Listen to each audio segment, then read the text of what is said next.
Yes, kita balik lagi, tapi tempatnya udah berubah ya. Dan kondisi wajah pun sudah berubah. Harusnya pakai muka sulap, bukan situ gitu ya. Ya udah, kita akan melanjutkan perbincangan kita tadi. Tadi tuh kita sampai mana sih, Mel? Jadi gimana, Cia? Itu pahitnya, proses dalam berjuang di bidang apapun pasti ada pahitnya kan. Betul. Dan proses untuk pencapaian sebuah Camelia Putri yang sekarang ini nggak yang instan ya? Mikir itu saat ini aja, karena kan nongolnya baru sama nih kayak misalnya Kak Pici. Orang kan nggak tahu prosesnya rekaman gimana, sebelum ngeluarin album ngapain aja dulunya gitu loh.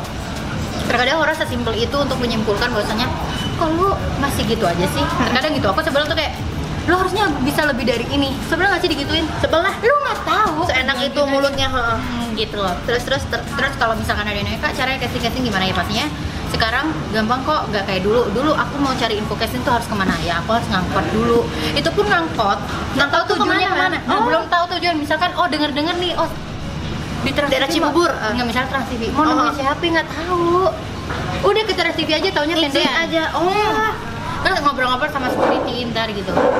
Senekat itu buat nanya-nanya kayak dulu casting kayak, sekarang gue malah malu kayak kok bisa gitu ya. Iya. Sih, kayak tapi itu ngalamin ya. Zaman dulu kan susah banget, minim banget informasi. Tapi ternyata udah ngalamin kayak benar-benar datang langsung ke stasiun TV-nya, ngobrol sama satpam. Makanya orang kalau misalnya nanya sekarang ya, orang-orang lingkungan TV atau orang-orang PH, lo manajemen nggak sih? Enggak, karena basicnya memang gue dulu begitu. Nanti nggak sih jari sendiri. Berarti ini nggak dikontrak siapa-siapa nih, Kamel? Santai gitu. Manajemen enggak ya, nggak ada manajemen. Malah enggak, karena aku basicnya jobnya tuh rata-rata ke aku langsung gitu. Malah aku yang kayak butuh orang kayak buat negotiable gitu. Jadi biar ada untuk nggak harus gue langsung atau untuk yang buat khususnya buat nyanyi ya, itu aku butuh orang karena kan kayak ngelobi gitu kan. Benar. Beda kan di saat langsung ke penyanyinya sama ke kalau di pemain atau film tuh udah biasa sih, kalau ke artis sendiri ada yang karena mereka main nembak ya sistemnya. Awalnya tuh ikut audisi. Audisi apa? Nyanyi atau apa? Itu audisi acting deh kalau nggak salah ya, manajemen ini agensi itu bikin audisi di daerah atau daerah. Saya itu aku dapat dari koran Jawa Pos. Bayang nggak sih zaman masih koran gitu? Buka-buka koran, dapat informasi dari koran kayak gitu. Cuma lu ngikutin banget gitu-gituan ya? Ngikut, nggak tahu aku tuh kok bisa gitu. Padahal dulu aku tuh buluk banget. Ya sekarang sih nggak blow up banget. Tapi dulu tuh gemuk. Gimana kayak kalau gue nggak ada perawatan, nggak ada persiapan ya, buta aja. Pede banget sih gitu loh. Kayak gitu ngebayang. Lu ternyata pede banget dulu Kamel lo. Kok lu berani banget sih buat maju ngelangkah ke situ ya? Apa sih, ada idola tersendiri yang pengen dikejar, pengen ketemu, atau emang di bawahan hati aja? Anehnya aku nggak punya idola pemain loh di Indonesia ya, untuk dulu maksudnya kayak aduh gue ngefans sama siapa, malah gue dulu ngefans tuh ya kayak band-band gitu. Kenapa? Terus aku mikir mungkin aku bakalan gali ke jalur penyanyi ya, karena orang tua kan suka dangdut kayak gitu. Betul. Malah kayaknya aku dari awal tuh malah nggak ada kesana, nggak berasa ke sana, ke acting gitu. Jadi sebatas hobi doang, dinyanyi. Pertama kali dapet peran tuh aku pernah nekat botakin. Bener, dan itu aku begonya tidak bisa manfaatin kesempatan. Ini contoh nih guys, jangan sampai di saat kesempatan udah ada tapi kita tidak bisa, kenapa Bang Eko? Kegatelan sih. Jadi jangan sampai kesempatan udah di depan mata nih, kita dikasih kesempatan emas tapi kita tidak bisa ngolahin karena kita tidak punya bekal gitu, bekal secara talenta ya. Talenta juga penting, fisik penting, talenta juga lebih penting, lebih mahal. Popularitas itu akan mengikuti kalau kita punya talenta yang diasah ya, bukan berarti mengecilkan orang yang tidak punya talenta. Tapi mulai dari kemauan dulu, kayak aku dulu nggak bisa acting gitu, tapi main nekat aja. Terus habis itu dapat peran tuh dibotakin. Dulu main sama Sandra Dewi, Atta Larissa. Buat apa sih? Sorry, buat sinetron atau sinetron? Bidadari. Dulu ingat banget kan? Bidadari ya, ada Sandra Dewinya. Gitu. Harusnya mungkin di saat itu kalau aku punya bagus mungkin jadi fenomenal kali ya. Udah dibotakin, berani gitu kan. Kekurangannya apa? Tapi udah dapat peran bagus dong. Bagus banget itu kalau aku mikir. Dulu tuh peran bagus banget. Sampai diliput sama media, tapi di media nggak ditayangin. Kayaknya mungkin karena gue auranya nggak ada kali ya. Maksudnya masih entang banget gitu. Jadi acting tuh masih kaku, kalau marah-marah tuh kayak gini. Kamu di mana? Kayak flat banget gitu loh. Kan masih ada nggak sih videonya? Kayaknya ada tapi nggak ada di YouTube. Tapi kayak kayak blogspot orang bikin karena dulu tuh orang belum ada kayak gitu. Ganol, mau ada gitu kayak blogspot gitu, tapi ada kalau searching Putri Bidadari di episode 20 ke atas lah. Lah aku masuk. Nah aku lihat peranku nih bagus, tapi belakangan. Kenapa? Karena lama syuting dialog tuh nggak apal-apal. Bisa Kelemahannya itu. Jadi sama sutradara sampai dikasih terakhir kan gue satu frame selalu sama Sandra Dewi loh. Tapi karena aku lemot dulu nggak bisa bego apa segala macam acting nggak bisa.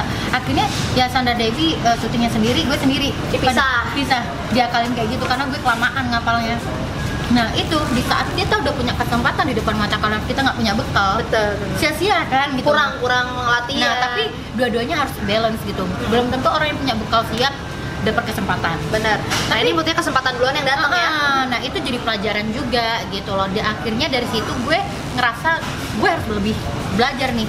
Bukan berarti gue di-cut dari situ gue berkecil hati orang nggak pantas. Justru buktinya lu nggak punya acting aja, lu nggak bisa acting, nggak punya talent aja, lu dapat kesempatan gimana? Nah, gue jadi berpikir positif kayak gitu. Kalau sampai di situ dikecilin orang-orang lah. Dulu director sutradara dulu orang kru film tuh lebih apa ya? Lebih kejam ya? Daripada sekarang kan mungkin ada media pedas banget. Lu dikata mungkin binatang semuanya keluar kali. Katanya sih gitu. Iya. Sampai tapi aku merasa bahagia masuk di era itu karena mentalnya jadi terlatih, udah biasa nggak mingi-mingi. Jadi bagus sekarang mental. Kata-kata pedes pernah keluar kedengar banget. Pernah. Lu mending jadi lonte aja daripada main sinetron kayak pernah gitu. Pernah. Apa yang dilakuin? Mewek gak digituin? Aku berasa kayak nggak tahu ya, anehnya aku nggak mewek loh, nggak bawa perasaan. Jadi kayak ngerasa ya wajar lah gue digituin, orangnya gue memang bego aku tuh.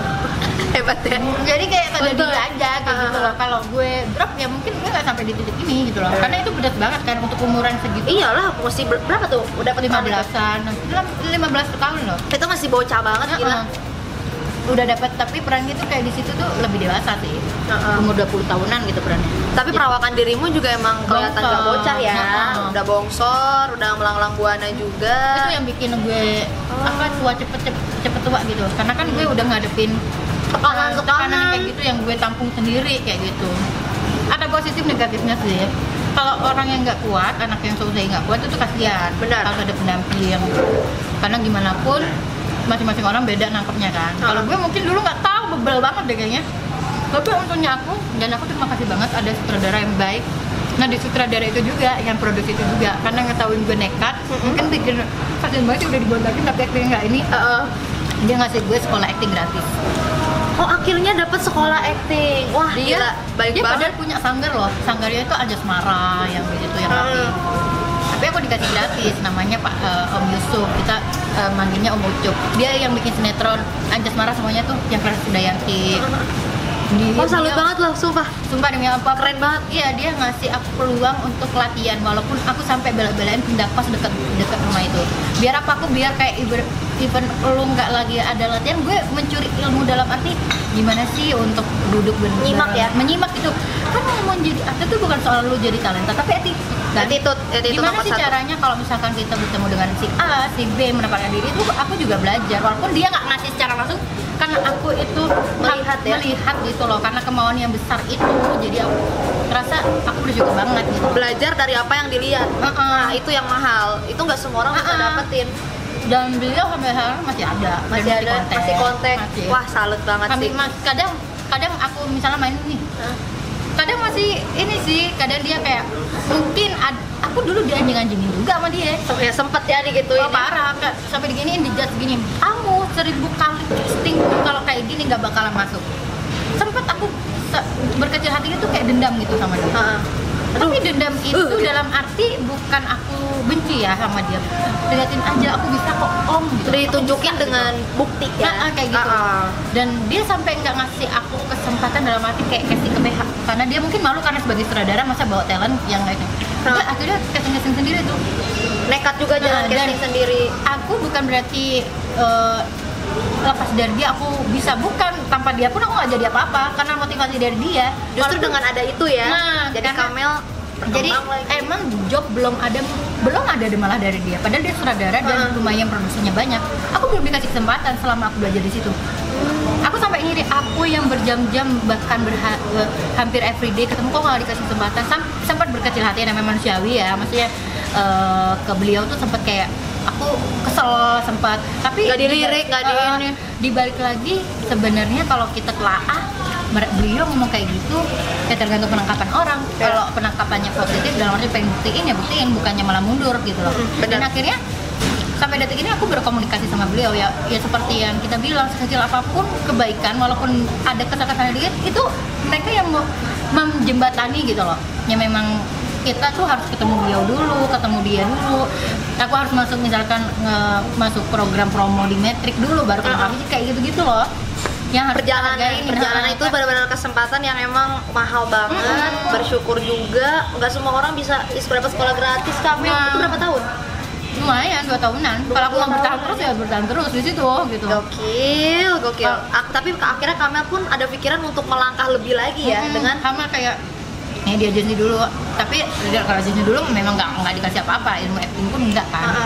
Kalau ini kayak bener-bener gambling, karantina lah, gue nganggapnya dulu karantina kali ya. Kalau misalnya audisi, ya udahlah gue metiknya akhirnya ya sekarang. Kalau misalnya ada tayangan, misal aku mau tayang, aku share ke dia. Walaupun nanti dibacanya kapan, dikomentarinya kapan. Jadi sembari aku menjaga silaturahmi, dapat juga kayak kritik dan saran nggak sih? Iya benar. Kan beliau yang tahu aku dulu nih, jadi kayak perkembangan aku sampai dari mana dia yang harus dapat lagi nih, dapat lagi kayak gitu. Apa tuh namanya? Ibaratnya di luar ngomong jaga silaturahmi gitu. Benar. Banget. Itu mahal banget. Tapi Kamel yang paling dari udah beberapa sinetron yang dipegang gitu ya. Ada nggak sih sinetron yang paling sulit banget buat dibawain? Atau karakter? Nyambut tapi itu karena gue bego. Tapi itu yang paling susah. Sekarang mungkin anjir gitu doang. Susah banget sih kayak kalau gitu. Sekarang udah dilahap aja nih. Mungkin udah kayak anjir gue kenapa sih dulu cuman dialog kayak gitu aja nggak bisa kayak gitu loh. Jadi gregetnya emang di ngapal dialog ya? Bukan nggak apa lagi, mau ngomong apa aja nggak tahu. Sebelum on cam gue sih karena emang demam kamera kali. Demam kamera di depan aku ada seorang artis besar, Sandra Dewi, yang bening-bening, insecure lah ya. Kayak tekanan ya. Tapi aku menunjukkan tidak insecure. Gue tuh ngerasa makasih diriku, lo tuh nggak mau nunjukin itu, tapi dalam hati ada kayak mau berantem gitu, gimana gitu ngeliat badan jadi gue berbentrokan dengan itu ya. Jadi di sisi lain gue ilmu acting juga nggak ada, main ambil aja gitu.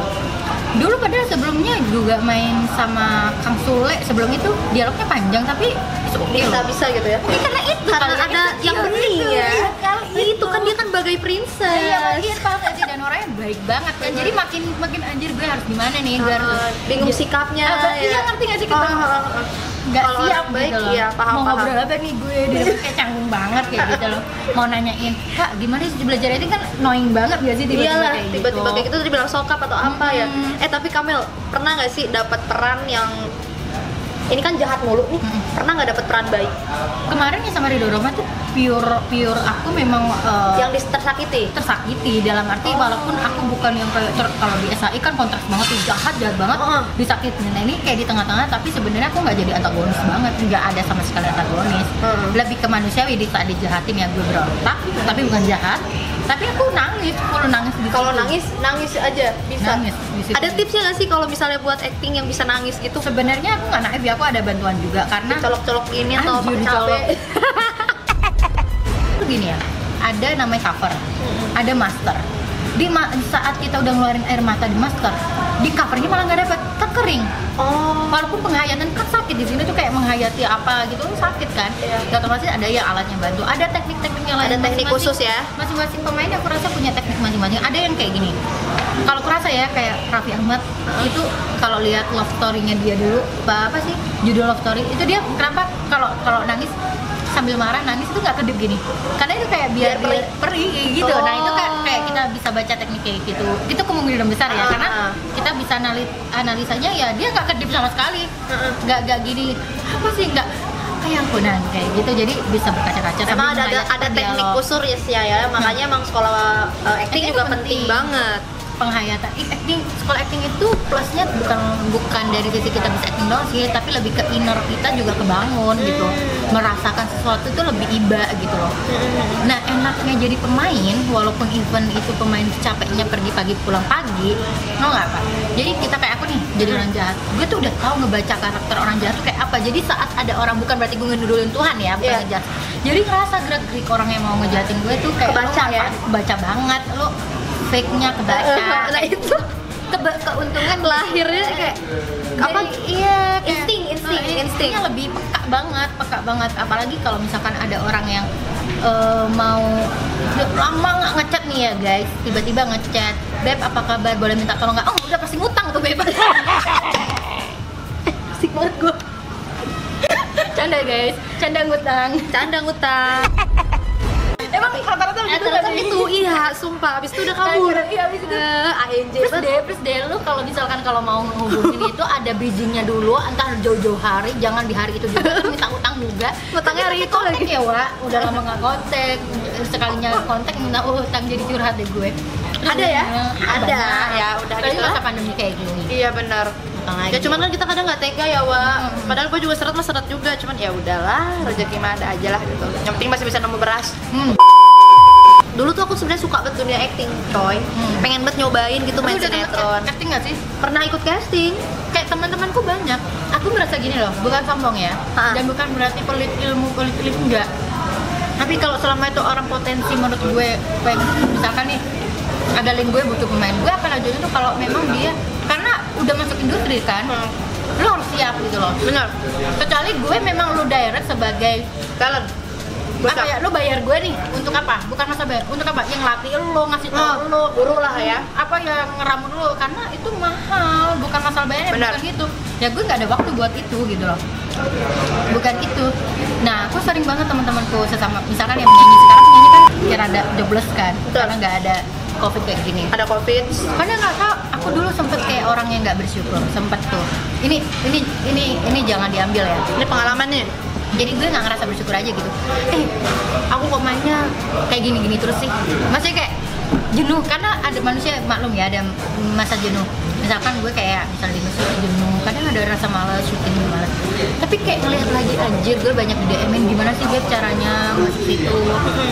Kadang anjir di luar sana pengen banget banyak di posisi gue. Iya, Tapi- sama termasuk gue juga. Wah, keren nih kok bisa gitu kayak kan. gitu-gitu. Jadi kayak ngerasa di sisi lain bukan sombong ya. Ya alhamdulillah banget selalu ada kesempatan, dan di saat kesempatan itu ada ya gimana kitanya aja gitu loh. Memanfaatkan hal Memanfaatkan tersebut.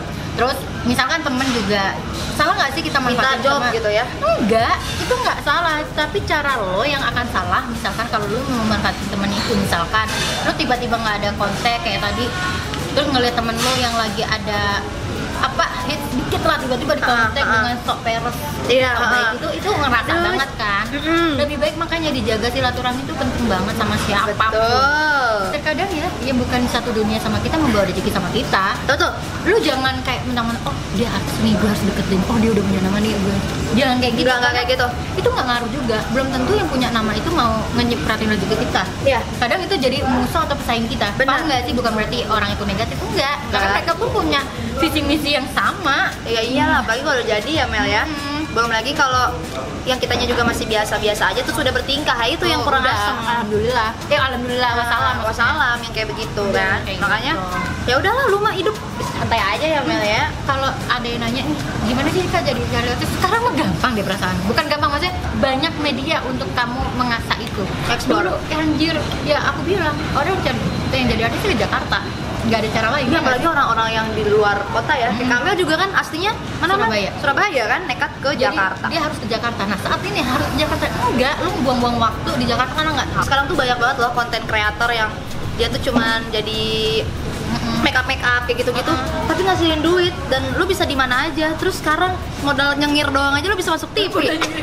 Joget-joget kayak contoh Cimoy Montok. Cimoy, Itu juga suatu 1001 lah ya. 1001. Padahal banyak yang gila kayak dia juga. Kamel, itunya ya apa namanya tuh endorsannya banyak. Sekarang tuh kayaknya orang tuh berpeluang Karena besar untuk memang masuk itu. Mungkin kita ngeliatnya oh Cimoy joget-joget gitu, kita lihat juga perjuangan hidup dia sebelumnya sih. Aku kan kenal dia, jadi kayak Oh iya, mm, pernah nyamperin dia ya? nggak salah kalau dia tuh dikasih kepercayaan sama Allah gitu, karena mungkin untuk ngebantu keluarganya. Tapi